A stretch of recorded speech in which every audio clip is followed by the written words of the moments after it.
¿Crees que al final sigue la debilidad del euro de fondo? Vamos a ver, yo creo que el euro está barato, si quieres el dólar está caro.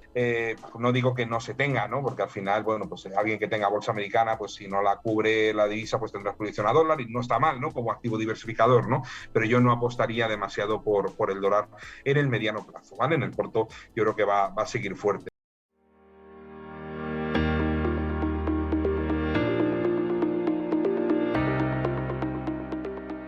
Bueno, para quien no te conozca, eres economista, experto de Allianz.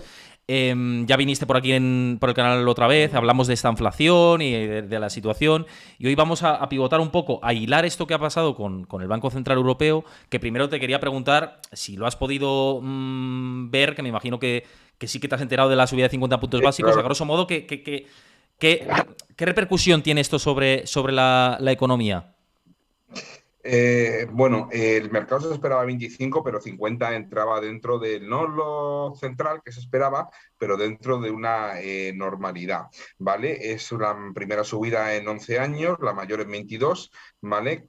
Y esto, pues, como todos sabéis, pues viene debido a la alta inflación, ¿no? La inflación que está viviendo es alta y el BCE, pues, tiene que luchar contra la inflación y por eso ha subido tipos. ¿Qué repercusiones puede tener esto? Bueno, el mercado ya lo tenía bastante descontado. Por ejemplo, si veis el euro dólar, ¿vale? Pues subió en un primer momento y después volvió a bajar, pues subió el euro, ¿no? Porque siempre que los tipos suben, pues al final es más interesante para los inversionistas pues invertir en una moneda cuyos tipos son más altos, subió y luego bajó, ¿no? Las bolsas han estado bastante planas, ¿vale? Bastante tranquilas, tampoco se han movido mucho, ¿no? Y los bonos estaban bajando ligeramente, han empezado a subir los gubernamentales y el italiano, si el italiano está bajando, también sabéis que en Italia hoy es que hoy es un día de muchas noticias, también Es sabéis un día que complicado se ha para Italia, sí. producido la dimisión de Draghi, ¿no? Con lo cual no solamente es por un tema de la subida de tipos del BCE, ¿no? Con lo cual el mercado lo tenía bastante descontado, ¿no? O sea, de verdad que se esperaba un poquito menos, pero entra dentro de una normalidad el subir 50 puntos básicos. Quizá también es importante decir, comentar, que no solamente se ha subido 50 puntos básicos, sino que se ha hablado de montar un mecanismo antifragmentación que para valores normales, ¿qué significa? Bueno, pues significa que en el 2012 la deuda española e italiana, la prima de riesgo se amplió mucho, ¿vale? Concretamente la prima de riesgo española se amplió a 700 puntos básicos. ¿Esto qué implicaba? Que al gobierno y a las empresas españolas les costaba mucho más financiarse, ¿vale? Y para que esto no vuelva a ocurrir, como ocurrió en 2012, el BCE desde hace como un mes y pico lleva comentando que iba a hacer un mecanismo de antifragmentación. Hoy hemos conocido alguna cosa más de este mecanismo de antifragmentación, que básicamente es Román Paladino comprar deuda española e italiana si las rentabilidades de esa deuda se van muy altas y la prima de riesgo aumenta mucho, ¿no? A cambio de comprar deuda española, italiana, portuguesa, porque básicamente el mecanismo antifragmentación es para Sudeuropa, ¿vale? Pues el BCE va a exigir una serie de contraprestaciones, como que no haya el déficit excesivo, como que no haya excesivos desequilibrios macros, como que haya sostenibilidad fiscal. Lo que he leído, porque esto ha salido hace muy poco, ¿vale? Lo del mecanismo antifragmentación ha salido hace muy poco tiempo, es que, digamos, está todavía o es un poco interpretable, ¿no? Que es desequilibrios macros, que no es déficit excesivo, con lo cual es un mecanismo antifragmentación, que eso se lo esperaba el mercado. Quizá el mercado esperaba alguna cosa más concreta, ¿vale? Pero digo, las dos cosas importantes que ha hecho el BCE, subir tipo de interés, muy esperado, quizá un poquito más de lo que esperábamos, y luego el mecanismo antifragmentación. Por otro lado, como sabéis, hoy dimisión de Draghi y no todos son malas noticias, ¿no? También hay buenas noticias. El Nord Stream 2, el tubo que va desde Rusia hasta Alemania, parece que está en funcionamiento, ¿vale? Con lo cual estamos a vuelta siempre con el gas ruso, ¿no? Parece que por esa parte buenas noticias hoy. No sé si puedo compartir pantalla, me parece que sí, ¿verdad? Para que veáis los... no se puede, No ¿no? exactamente, lo tengo que hacer yo, pero si me dices que buscamos, lo tengo aquí por aquí, TradingView. No, bueno, Tenemos el eurodólar, por ejemplo, aquí. Tengo Bloomberg detrás, ¿vale? Pero no pasa nada, ¿sabes? O sea, por ejemplo, no sé, el Eurostock en estos momentos pues va cayendo como 2 puntos básicos. Es decir, que al final las bolsas tranquilas, ¿vale? El eurodólar, las divisas son muy buen indicador porque son liquidísimas. Sí. El eurodólar es uno de los activos más líquidos del mundo y, vamos, ha hecho un camino de ida y vuelta. Es decir, que los mercados, bueno, con la decisión del BCE bastante tranquilos. Fijaros, el eurodólar, antes de hablar del BCE, pues estaba más o menos a 1,02. Lo tenemos en pantalla aquí. hasta 1,0, casi 1,03, no ha llegado, y ahora mismo pues está más o menos a lo que estaba antes, a 1,02,02. O sea, pero Rafa, ¿no te parece esto que ha sido también porque al final, bueno, cuando se ha conocido la noticia de 50 puntos básicos, que lo hemos contado aquí en directo, en vivo y en directo, riguroso, ha sorprendido al mercado, le ha gustado esa idea. Pero luego cuando ha salido Lagarde en rueda de prensa y ha dicho que no sabe qué va a hacer en septiembre, que bueno, que ya veremos, el discurso ha cambiado, ya a los inversores no les ha gustado tanto. Entonces, ya bueno, sabes que esto pasa en las reuniones de los bancos centrales habitualmente, una volatilidad gigante, ¿no? Pero ¿crees que al final sigue la debilidad del euro de fondo? Bueno, primero, los bancos centrales, no el BCE. Desde hace mucho tiempo, hace meses, están jugando a la indefinición, ¿vale? Eso no significa nada malo, sino significa que las cosas, pues a veces no te las dejan muy claras, ¿vale? Quizá estamos en un momento de mucha volatilidad económica y es muy difícil definir un futuro claro, ¿vale? Pero es normal lo que ha dicho la responsable del BCE, ¿no? Luego, con respecto al euro, o sea, yo creo que el euro está barato, si quieres el dólar está caro, ¿vale? Desde todo este año, pues como sabéis, el dólar ha sido, junto con las commodities, prácticamente el único activo que ha tenido ganancias. Todo lo demás ha perdido. La renta fija, unas pérdidas impresionantes. La bolsa, bueno, no impresionantes, pero sí unas ciertas caídas de una cantidad ya que podemos llamarlo un mercado bajista, ¿no? A partir del 20% de caída del S&P ya hablamos de bear market, ¿no? De mercado bajista, ¿vale? Y el euro dólar lo veo que el dólar está caro, ¿vale? Lo que pasa es que puede seguir caro. El dólar está caro, pues primero porque Estados Unidos está siendo más agresivo subiendo tipos de interés, ¿vale? Ha subido tipos de interés desde hace bastante tiempo y posiblemente pues vuelva a subir dentro de poco, no sé, 50, 75 puntos básicos, ¿vale? Y eso va a continuar ahí. Yo creo que ellos van a ser más agresivos en subida de tipos y luego también que es un activo refugio, ¿no? Y ante unos entornos de volatilidad, pues también es verdad que el dólar pues se aprecia, ¿no? Y luego también el tema de Ucrania, Rusia, eso pues afecta más a Europa que a Estados Unidos. Estados Unidos por muchas razones está más lejos, tanto físicamente como económicamente, ¿no? Con lo cual les está afectando menos. Con lo cual, ¿cuál es mi conclusión? O sea, en divisas es lo más difícil de acertar. En mercados financieros, las divisas, el eurodólar es la más líquida, el mercado más profundo. O sea, hacer previsiones es muy difícil, ¿no? Pero yo, mi opinión, es que yo creo que no se va a ir mucho más allá del euro, quizás se vaya a 0,95 más o menos, pero en un medio plazo, ¿vale? Cuando esto se medio tranquilice, yo creo que a lo mejor podemos ver niveles de 1,06, 1,07 de nuevo, ¿vale? Porque la verdad es que si tú lo miras por cómo se tiene que mirar las cosas, ¿no? Por paridad de poder adquisitivo, es decir, por cuánto cuesta una cesta de bienes en la eurozona y cuánto cuesta en Estados Unidos, pues ahí ves que el euro está muy depreciado, o si quieres, que es lo mismo, el dólar está muy, muy apreciado, ¿no? Con lo cual, como activo puntual, como activo refugio, como activo que si va mal el equity, la renta variable, pues te puede proteger, me parece bien. Como cosa más en el medio plazo, no digo que no se tenga, ¿no? Porque al final, bueno, pues alguien que tenga bolsa americana, pues si no la cubre la divisa, pues tendrá exposición a dólar y no está mal, ¿no? Como activo diversificador, ¿no?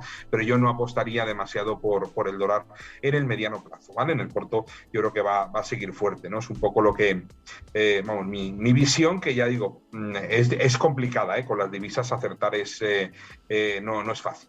Es lo más difícil de todo, sí, desde luego que sí. Y lo hemos visto a lo largo del directo de hoy, que ha sido una auténtica volatilidad lo que se ha vivido, lo vemos en el gráfico, de hecho. Pero un poco ligado con todo esto, y parte de lo que quería tratar hoy, es que con estos tipos de interés e inflación, que evidentemente ha llegado esto para quedarse, y las subidas de tipos van a seguir tanto en Estados Unidos como aquí en Europa.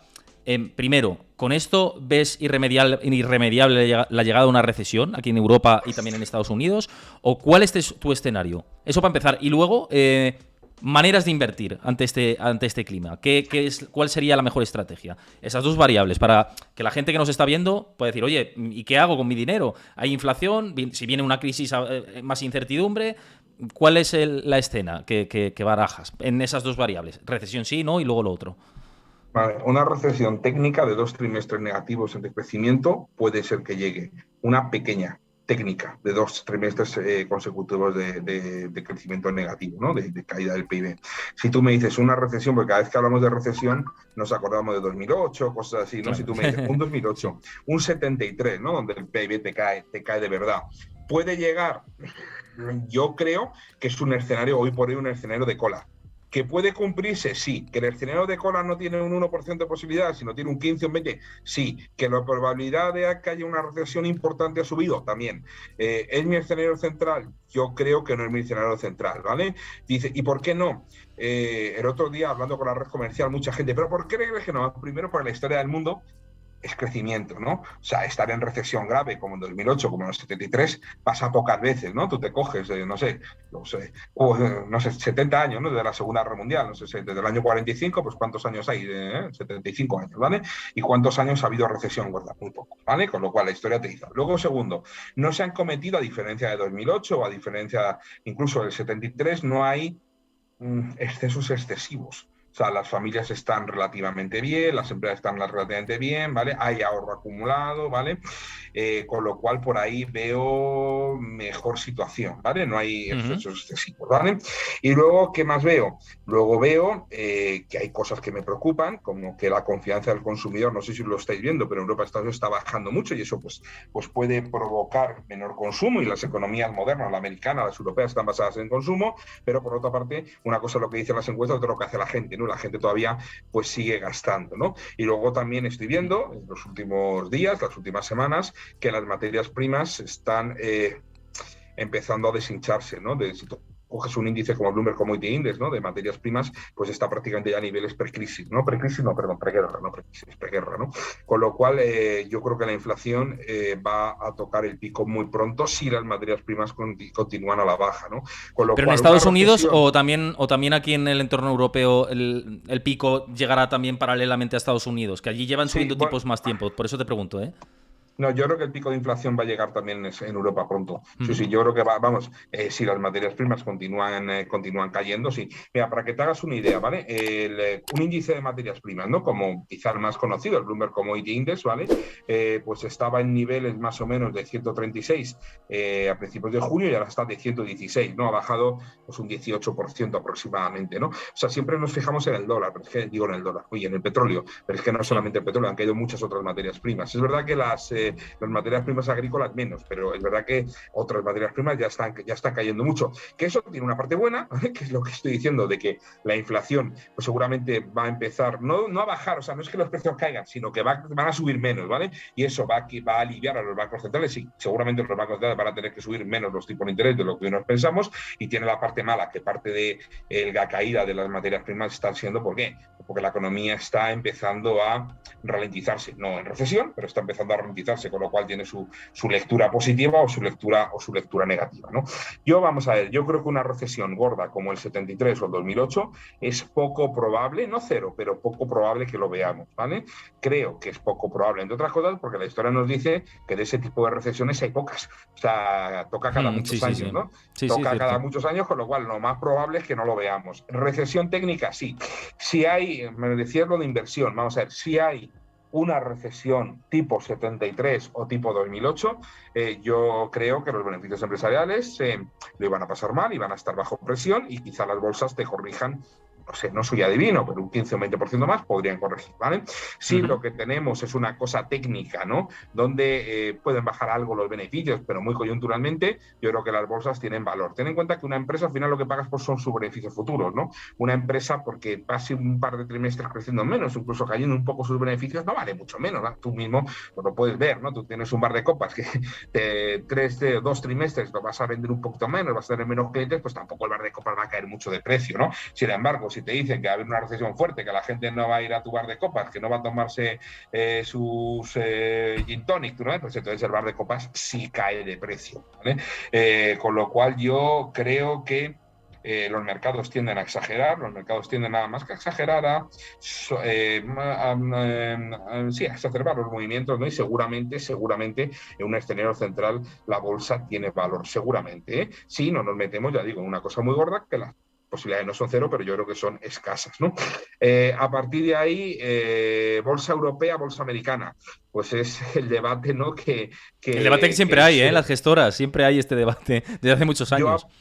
Yo aposté contra mercado por bolsa europea, perdón, americana a principio de año y me ha salido muy bien la jugada, ¿no? Tampoco lo tenía claro, ¿no? Pero bueno, sabía que la guerra iba a existir, no, al menos no con esta intensidad, era una posibilidad, pero nadie lo sabía, pero bueno, me ha salido bien. Pero bueno, de aquí a futuro, que es lo importante, ¿no? Vamos a ver, yo creo que la bolsa europea tiene más valor, creo que la bolsa europea pues está en unas valoraciones realmente atractivas, la bolsa americana ha bajado mucho, o sea, la bolsa americana per forward al año que viene la tienes a 17 veces, o sea, los excesos por lo menos se han corregido, ¿no? Pero está algo más caro, ¿vale? Podemos discutir si es de más calidad, de menos calidad, pero está algo más caro. Lo que pasa que es verdad que Europa tiene más incógnitas, ¿no? Hemos hablado del Nord Stream 2, ¿no? Otro rato, pues a vueltas con el Nord Stream 2, a vueltas todavía con el tema de, no sé si decir la construcción europea, pero el mecanismo, bueno, estamos hablando de un mecanismo antifragmentación. Entonces, estos problemas no los tiene Estados Unidos. De hecho, siempre lo digo lo mismo. O sea, la Reserva Federal tiene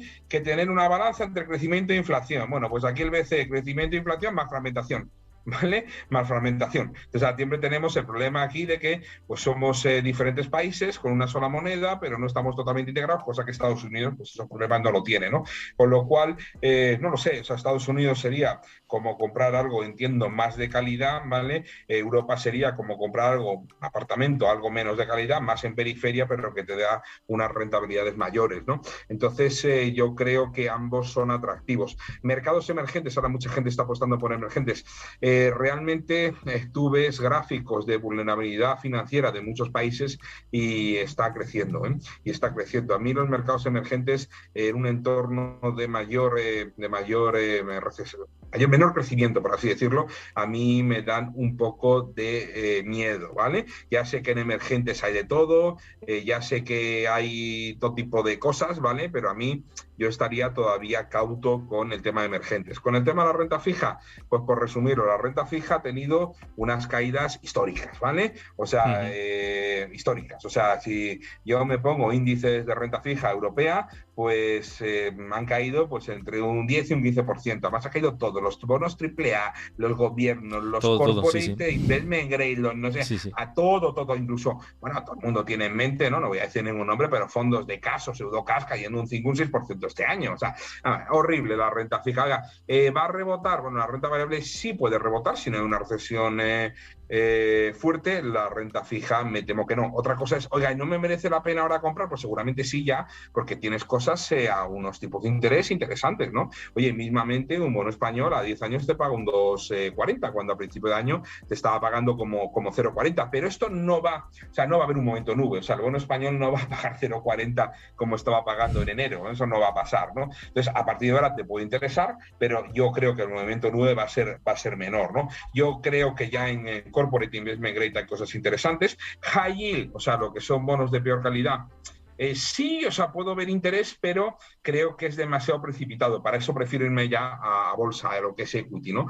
Entonces, en bonos sí, yo creo que ya estoy viendo posibilidades. También, por ejemplo, bonos de gobierno, por primera vez te pueden resultar defensivos. Hasta ahora pagaban intereses tan bajos que no eran un activo defensivo. Ahora ya sí son un activo defensivo, antes posibles caídas de bolsa. De hecho, una posibilidad no pequeña es que al final la economía acabe ralentizando más de lo que pensamos, que acabe, no sé si en una recesión, pero acabe ralentizando más de lo que pensábamos, la inflación deje de ser un problema y los bancos centrales no dejen de subir tipos de interés. De hecho, yo he visto algún informe de algún banco internacional pensando que en 2024 bajadas de tipos de interés.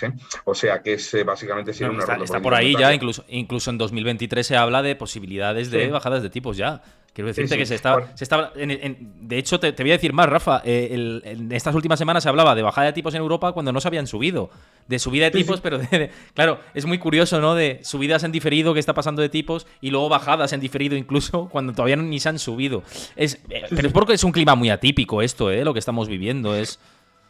Yo lo digo que es una montaña rusa, ¿no? Vamos a ver, de hecho parte de lo que estamos viendo es la montaña rusa de la economía, ¿no? Caímos en el COVID, fue la recesión no más larga, pero más intensa después de la Segunda Guerra Mundial. Tuvimos una subida, que es que ya no nos olvidamos, pero es que en 2021, el año pasado, Estados Unidos fue el mayor crecimiento en 40 años. O sea, tuvimos una recuperación totalmente nube y fruto de esta recuperación totalmente en V, pues tenemos algunos de los problemas que tenemos hoy, como la inflación. Ya sé que aparte cuellos de botella, pero bueno, la inflación básicamente es causa de un éxito. ¿El éxito de qué? De una recuperación en V. De una recuperación en V, lo que pasa es que parte de esa recuperación, parte de esa demanda que ha crecido mucho, no solamente se ha ido a crecimiento de PIB, sino parte se ha ido a inflación, porque además coincide que esa recuperación en V pues ha coincidido con que existían cuellos de botella sobre todo en China, ¿no? Con el tema de COVID-0, existía también o ha existido pues una guerra en Ucrania, es decir, ha habido varias cosas que han coincidido con esta recuperación en V, pero hay que recordar que realmente los problemas que estamos viendo ahora, como el de inflación, son fruto en realidad de un éxito, el éxito de que la recuperación económica ha sido en V y ha sido muy rápida. O sea, la mayor recesión, la mayor caída del PIB desde la Segunda Guerra Mundial ha terminado no en una L, no en una U, no en una... ¿Os acordáis que hace 2 años todo el mundo decía cómo iba a ser la forma de recuperación? Ha terminado en una gran V, ¿vale? Pero ¿a costa de qué? Pues, por ejemplo, de tener inflación, ¿no? Y ya que tienes inflación, pues los bancos centrales se ven obligados a subir tipos de interés. Y como se ven obligados a subir tipos de interés, pues eso mucha gente piensa que puede, y lo va a hacer, ralentizar la economía seguro, ¿vale? Y que eso puede derivar en recesión. Bien, o sea, lo que es cierto es que en los últimos años lo que ha ido subiendo cada vez más es la inflación y lo que ha ido bajando son las perspectivas de crecimiento. Ya digo, ¿de ahí a una recesión pequeña? Puede ser que sí.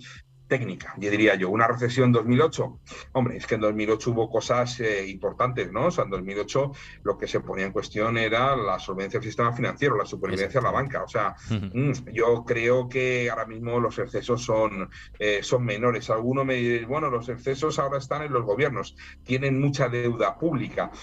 Sí, no, o sea, sí, pero yo lo veo manejable. Por ejemplo, vamos al caso de España, porque es el que más conoce la audiencia, el que más conozco yo, el que más conoces tú, Sí. Héctor, el que más conoce todo el mundo. O sea, caso de España, y tiene un 120 de deuda sobre PIB, es muchísimo. Sí, con varios matices. Primero, quitas la deuda que le debemos al BCE, ya no es un 120, es alrededor de un 80. Me dirás, pero la deuda del BCE hay que pagarla. Sí, pero espero que me la renueven. Con lo cual, si a mí de España me la renuevan, en realidad es deuda eterna, que solo pago intereses, ¿vale? Y esos intereses son muy pequeños. Alguno me dirá, algún oyente, pero esos intereses están subiendo, sí. Aquí no tengo el gráfico, ¿no? No lo puedo compartir, pero la renta, o sea, los intereses de España, o sea, no están subiendo. Porque la deuda que vence, deuda que se emitió hace 7, 8 años, que era incluso más cara que la que están emitiendo hoy. O sea, el tema son las nuevas subir. emisiones. El tema son las nuevas emisiones. Pero va a ir muy lento, va a ir muy lento. Y luego aparte es que la inflación ayuda a los estados. O sea, en IRPF, en IVA, o sea, la inflación, aquí siempre hablamos de los beneficiados de la inflación, ¿no? Quiero decir a nadie, pero siempre se habla de sectores beneficiados. Bueno, el primer beneficiado es el Estado, no España, sino todos los estados son los primeros beneficiados con la inflación, que recaudan más, ¿no? Con lo cual aquí vas a recaudar más, mucha deuda está en el BCE, los tipos todavía siguen siendo muy bajos, la carga de intereses de la deuda es la mitad en términos de PIB que hace 25 años, con lo cual yo creo que la situación de los estados, o sea, yo no digo que sea magnífica, pero yo estas cosas apocalípticas de que va a haber impagos de deuda, no, y menos con un entorno de inflación, ¿no? Por lo menos, digamos, en un entorno, en un horizonte temporal cercano, Si ya me hablas dentro de 15 años, pues eso casi es hacer economía ficción, ¿no? Que eso pues es más complicado, ¿no? Con lo cual, no veo demasiados excesos, las familias están muy bien, las empresas están bien, los gobiernos cogieron deuda ya en el 2008, han seguido cogiendo deuda como el COVID, pero yo creo que la situación de los gobiernos es en general manejable. Me da más miedo los emergentes, Algunos emergentes me dan más miedo, tienen mucha más vulnerabilidad financiera. Ya sé que en emergentes hay algunos también que se están beneficiando del alto precio de las materias primas, pero en general me da más miedo, ¿no? ¿Qué hacer con el dinero? Bueno, yo creo que el crédito investment grade, el crédito de alta calidad, tiene valor, ¿no? Creo que el dólar como activo diversificador en el corto o medio plazo, el corto plazo más bien, puede tener sentido dentro de una cartera diversificada, y creo que para el perfil de riesgo que se lo pueda permitir, creo que la renta variable, hacerte poco a poco, no comprarlo todo de golpe. Si quieres comprar, no sé, 20.000 euros, pues poco a poco una cartera de renta variable a estos niveles tiene sentido. Es verdad que hay un riesgo de cola, el de una recesión fuerte como el año 73 o el año 2008, pero creo que los mercados, en mi experiencia, es que tienden a exagerar, con lo cual no creo que la probabilidad sea cero, será un 10, un 15, no lo sé, pero seguramente al final acabes ganando dinero. O sea, siempre estos momentos de estrés, de volatilidad, pues siempre al final los mercados exageran, las acciones caen más que su valor intrínseco, ¿no? Y suelen ser en general buenos momentos de entrada, ¿no? Oye, nos decía por aquí Erzulu, un usuario por el chat, dice que los más beneficiados de las inflaciones son los que tienen deuda, ya que por lo general todo se ajusta a la inflación menos la deuda que se tiene. ¿Tú estás de acuerdo con esta afirmación? Sí, sobre todo si es a tipo fijo, ¿no? Sobre todo Claro, tienes eso una desde luego, hipoteca sí. a Eso es. tipo fijo, ¿no? Al 1,20, por ejemplo, y entonces, claro, evidentemente sí. Evidentemente, si es a tipo variable, también, pero un poco menos, ¿no? Depende de lo que te suban los tipos, ¿no? Pero también, también te puedes ver beneficiado, pero sí, los estados es una manera de pagar la deuda, ¿vale? Es una manera de pagar la deuda. Te pagan la deuda, sí, pero con un dinero, entre comillas, que vale menos, ¿no? Con lo cual, cuando tienes mucha deuda, pues básicamente hay dos vías, ¿no? La quita, el default, ¿vale? O que sea parcial, o la inflación, que es otra manera de pagar la deuda. Con lo cual, te digo, es que los estados pues, se ven beneficiados de la inflación. También las personas endeudadas, ¿no? O sea, la inflación realmente es una cosa interesante, ¿no? Porque o sea, la inflación es una redistribución no de renta, sino de riqueza. Le quitas dinero a la persona que lo tiene, pues básicamente en depósitos bancarios, y se lo das básicamente a la persona que está endeudada, ¿vale? Y esto es una redistribución, claro, una redistribución de la riqueza. La gente que tiene activos reales, como pueden ser acciones o cosas, se ve menos perjudicada. Es verdad que si vemos lo que pasó en el 73, por ejemplo, la bolsa cayó mucho y luego recuperó en términos nominales, en términos reales no, porque las empresas, fíjate, yo lo he estudiado mucho en los años de inflación de los años 74, que fue el año gordo de la crisis, porque el 73, por la crisis del petróleo, fue en octubre, noviembre, con lo cual fue ya a final del 73, los beneficios subieron, claro, con la inflación las empresas ganan más nominalmente, no en términos reales, pero subieron los beneficios. Otra cosa es que subieron menos que la inflación, ¿no? Con lo cual no conseguiste mantener tu capacidad de poder adquisitivo, pero al menos, claro, no tienes un depósito bancario, que eso sí que es directo, ¿no? Si tienes un depósito bancario que te paga el cero y tienes 100.000 euros y la inflación es X, pues X que pierdes o tu depósito pierde de capacidad adquisitiva, ¿no? La inflación es un tema que es complicado. O sea, es complicado de entender, es complicado de... Yo creo que los españoles no estamos acostumbrados a entornos inflacionistas, ¿vale? No nos manejamos bien porque hace muchos años que no lo vivimos, ¿no? Y es complicado y tiene obviamente ganadores y perdedores, ¿vale? También me gusta resaltar que la economía no es un juego de suma cero, ¿no? Que en las recesiones, pues obviamente la mayor parte de la población pierde, ¿no? Porque si el PIB cae, pues perdemos casi todo. Hay gente que no, pero tiene negocios que son anticíclicos, pero la mayor parte de la gente pierde, y en épocas de expansión la mayor parte de la gente gana, ¿no? Y la recesión, la estanflación, ¿no? Recesión con inflación, pues la mayoría de la gente pierde en términos reales, pierde riqueza, claro. Es una situación que es desagradable, ¿no? Pero vamos, ya digo, yo todavía estas cosas las veo como riesgo de cola. Yo creo que la inflación va a empezar a bajar, creo que las subidas de tipos van a continuar, pero seguramente pues a un ritmo más moderado. Creo que no vamos a entrar en una recesión grave y creo que en este momento pues lo más probable es que los mercados de renta variable pues a estos niveles tengan valor, incluso los de bonos empiecen ya, sobre todo los bonos de calidad, empiecen ya a tener valor, ¿no? Por lo cual es mi escenario central, ¿no? Y, Y sí, te iba a decir dime. que con este escenario que estás manejando y por ir poniendo punto final a lo que es el programa, te quería preguntar por también, antes lo has mencionado, con la caída de las materias primas. Hay mucha gente que dentro de este entorno inflacionario, con esta subida de tipos y todo esto que estamos teniendo en escena, está poniendo el foco pues en petróleo, en materias primas básicas relacionadas con la alimentación, que está todo muy caro. ¿Crees que este escenario, cómo lo ves? ¿Ves que este descenso que hemos tenido va a ser prolongado, sobre todo si llega a recesión técnica, como estamos comentando? ¿Va a aliviar eso presiones inflacionarias, evidentemente? ¿Con qué escenario tenemos que jugar los consumidores? Vamos a ver, yo creo que las materias primas van a deshinchar, entre otras cosas, porque la demanda está deshinchando. Eso en el corto, cuando digo corto, los próximos meses, ¿vale? Si tú me hablas ya de un escenario más a 2 o 3 años, yo creo que las materias primas, aunque seguramente estarán en los niveles más bajos que ahora, no van a estar a los niveles del COVID, ¿vale? ¿Y por qué? Bueno, pues por resumirlo mucho, porque durante muchos años ha habido falta de CAPEX, que es inversión. Inversión, tú sabes que si no se invierte, pues el petróleo que hay embolsado te lo vas comiendo. El níquel que puedes sacar, si no hacer nuevas minas, pues te lo vas comiendo. Es decir, no ha habido una falta de inversión, ¿vale? Tanto en minerales como en petróleo. Y luego, por otra parte, estamos en un cambio energético muy grande, ¿no? Hacia energías alternativas, que es lo que tiene que hacer, aquí ninguna duda sobre el tema, pero sí que es verdad que las energías alternativas, pues como sabéis, son un gran demandante de materias primas, ¿no? No de petróleo, precisamente, si todos vamos a energías alternativas, pues se demanda menos petróleo, pero de otro tipo de materias primas de todo tipo, ¿no?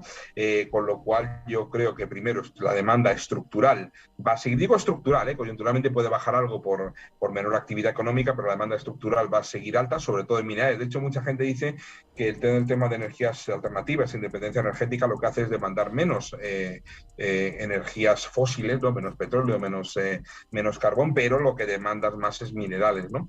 Y la falta de inversión, ¿vale? También va a hacer que las materias primas tengan un suelo, ¿no? Con lo cual, si alguien tuviese que apostar, ¿vale? Porque van a hacer las materias primas en los próximos 3 o 4 años, pues yo no apostaría que vayan a bajar demasiado. Quizá algo más de lo que está ahora, pues sí, quizá algo más, pero no creo que las materias primas vayamos a ver los niveles que teníamos hace un par de años.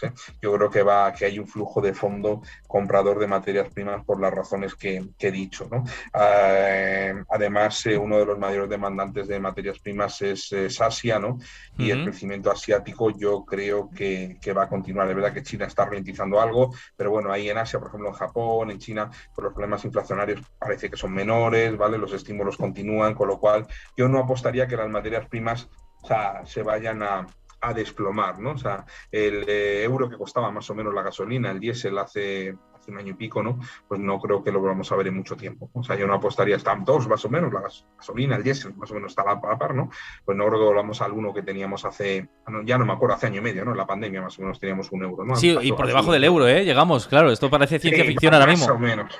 Ahora ves Más o menos, 1,90 y te parece barato, claro, con este entorno. Sí, está a 2 euros. Ayer eché gasolina y lo vi a 2 euros, ¿vale? Ahora está todo igual, el diésel, la gasolina, etcétera. Es verdad que además la gasolina ha subido más que el petróleo, porque al final, por lo visto, hay escasez de refino y ahora están trayendo petróleo que no es de Rusia, que tiene otras características, que no todas las refinerías pueden refinar, o sea, que luego aparte hay temas aparte, ¿no? Pero vamos, yo no apuesto diciendo, ¿y usted va a ver el euro en la gasolinera? Pues a corto no, a largo yo no puedo decirlo, o sea, yo no, o sea, igual a 10 años vista, todos son energías alternativas, entonces hay menos demanda estructural de petróleo, no lo sé, pero vamos, en los próximos 2 años yo no lo veo, ¿vale? Pero por debajo de estos niveles sí, ¿no? Sí, sobre todo si sí, se suaviza la parte sí, geopolítica un sí, poco y ya sí, por incluso debajo. entrando actores como Venezuela y Irán y todo esto, Correcto. ¿no? Correcto, lo que digo es eso. Yo creo que va a tender un poco a la baja, pero desde luego no va a haber un desplome de las materias primas. Pero lo que pasa también va a tener a la baja, está teniendo a la baja por una cosa mala, que es una economía que no en recesión, pero se está ralentizando. Entonces, eso, claro, el año pasado la economía, pues ya digo, mayor crecimiento económico en Estados Unidos en los últimos 40 años, ¿no? Con lo cual, pero vamos, las materias primas, o sea, evidentemente van a ir un poco a la baja, pero van a seguir en niveles altos, altos comparado con lo que estaban hace año y medio, ¿no? Con esto hay que acostumbrarse. Y ya digo, todo el tema de energías alternativas, renovables, son un gran demandante de materias primas, y esto pues también va a hacer que muchas materias primas estén caras, ¿no? O sea que bueno, ahí es como veo la visión de las materias primas. No, vamos, me parece muy, muy interesante y creo que por aquí, por el chat también les resultará bastante interesante. Aprovecho para decir si tenéis alguna cuestión o último debate que queráis lanzar con Rafa, encantado de trasladarlo. Yo te quería hacer un último apunte dentro de lo que quería hablar contigo, y era que con esta activación de los mercados bajistas, que al final, ¿qué le recomendarías a un inversor que ve cómo su cartera cae, cómo está todo fatal en todas las clases de activos? Y es que lo hemos comentado antes, menos en el dólar si eres europeo o quitando algún activo por ahí, el resto está todo muy mal. ¿Qué recomendarías? ¿Paciencia? ¿Precisamente aprovechar esta liquidez para hacer digamos, si tienes liquidez para hacer aportaciones ahora que ha empezado a caer todo? ¿Cuál sería, digamos, el consejo que darías? O sea, si está bien perfilado, yo no haría grandes cambios en la cartera. Digo si está bien perfilado. Otra cosa que me digan, no es que el cliente se le perfiló mal, pero si está bien perfilado, no. O sea, no en estos momentos de volatilidad hacer grandes cambios y reducir nivel de riesgo, creo que tienes muchas posibilidades de cometer errores, porque además el que sale ahora no vuelve a entrar. Esto de salimos, me lo dicen muchos clientes, salimos ahora y luego cuando esté más claro volvemos. Cuando esté más claro la bolsa estará un 20% por arriba de lo que está ahora, ¿no? Además, ten en cuenta que las subidas de bolsa se concentran en pocas semanas al año. Si te las pierdes te quedas fuera, ¿no? Hay mucho gráfico, muchas gestoras han hecho estudios sobre eso, ¿no?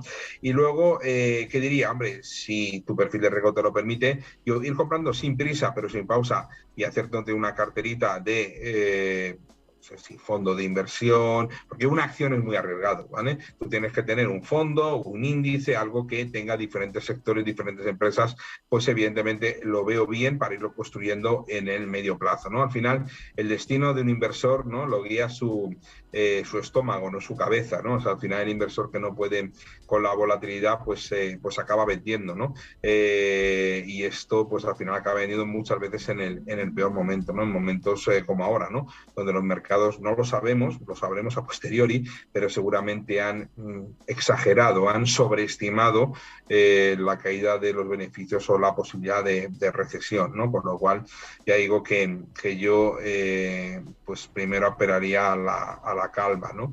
Y segundo, ya digo, a saber que si está bien perfilado, pues que estos momentos no son... A mí en general los volantazos en gestión no me gustan, ¿no? Porque siempre los he visto que al final el que sale no vuelve a entrar y se pierde la subida, ¿no? Pero yo diría que tiene que tener calma, ¿no? Y que la bolsa a largo plazo sube, la bolsa, no una acción en concreto. Hablo de pues una bolsa diversificada, un S&P, sube no por un milagro, ¿no? Siempre cuando dicen la bolsa a largo plazo sube, parece que siempre está más cara, tal, no. Es que es lógico, es que la economía, la historia económica es crecer, crecer, crecer desde la revolución industrial, con algún periodo como el 73, como el 29, como el 2008, como el COVID, que duró nada, ¿vale? Donde el PIB te cae. Entonces, ¿por qué la bolsa está más cara hoy que hace 15 años? Pues porque las empresas ganan más. ¿Y por qué las empresas ganan más? Porque actúan en economías más grandes. Eso la gente con los pisos sí lo entiende. Mira, un piso estará... Sí, claro, tiene que... Claro, lo entiende. Bueno, por dos razones. Los pisos suben por inflación, eso está claro, ¿vale? Pero también suben porque la renta per cápita aumenta. En Madrid, un piso donde yo vivo, ¿es más caro hoy que en el año 60? Sí, incluso aunque lo deflactes por inflación. ¿Por qué?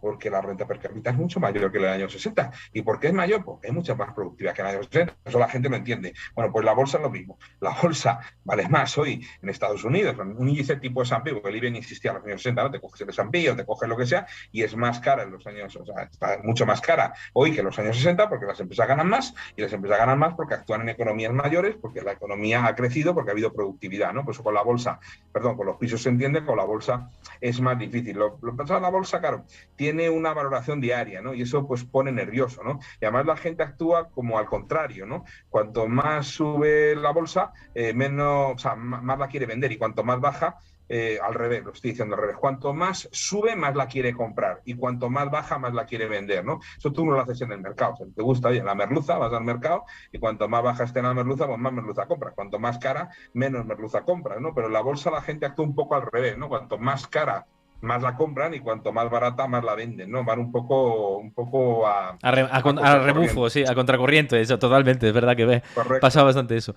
Oye, Rafa, mil gracias por pasarte por Nada, aquí, a por dar vosotros. todos estos aportes. Siempre es un placer contar contigo por aquí, la verdad. Espero verte más veces. En esta ocasión más corta de lo habitual por todo este especial que estamos haciendo, pero aún así yo creo que ha dado tiempo para debatir estas cosas interesantes, y ya veremos, a ver después del verano qué depara, cómo van los bancos centrales y demás. Te mando un abrazo grande. Yo ahora me quedo con la audiencia despidiéndome de todo Venga. este especial, y mil gracias por pasarte por aquí y dar Nada. todos tus aportes. Venga, feliz verano, hasta luego. Igualmente, igualmente.